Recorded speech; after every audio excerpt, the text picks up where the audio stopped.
నాకొక ఫ్రెండ్ ఉన్నాడు సాయి అని. ఓకే. సో, సాయి ఏంటంటే నార్మల్‌గానే బీటెక్ చేశాడు. ఇప్పుడు బీటెక్ చేశాక అందరూ వెబ్ డెవలప్‌మెంట్ చేస్తున్నారని చెప్పి హెచ్‌టీఎంఎల్, సీఎస్ఎస్, జావా స్క్రిప్ట్ ఇవి నేర్చుకోవడం స్టార్ట్ చేశాడు. సరే అని చెప్పి కొన్ని రోజులు నేర్చుకున్నాడు. దాని తర్వాత ఇంటర్వ్యూస్‌లో చూస్తే జావా లేదా సి ప్లస్ ప్లస్‌లో data structures and algorithms DSA అంటాం కదా!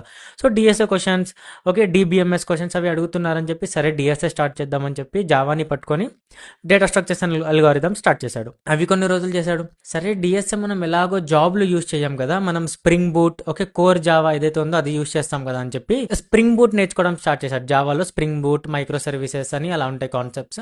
సో, అది చేయడం స్టార్ట్ చేశాడు బ్యాక్ ఎండ్‌లో. ఓకే. ఇప్పుడు వినడానికి ఏమనిపిస్తుందంటే, అరే!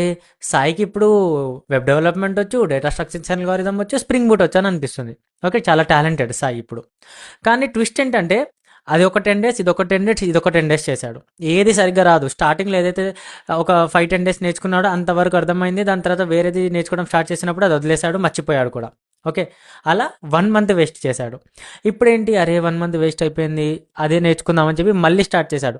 సో, ఇలా లూప్‌లో ఇలా రిపీట్ అవుతుంది. ఏది కూడా ఫిక్స్ అవ్వలేకపోతున్నాడు. ఏది ఎక్కడున్నాడో అక్కడే ఆగిపోయాడు. మీకు కూడా ఇలాంటి ప్రాబ్లం ఉండే ఉంటది. ఈ వీడియో కింద సాయి అని కామెంట్ చేయండి. నెక్స్ట్ వీడియోలో ఈ ప్రాబ్లంకి సొల్యూషన్ ఏంటో డిస్కస్ చేద్దాం.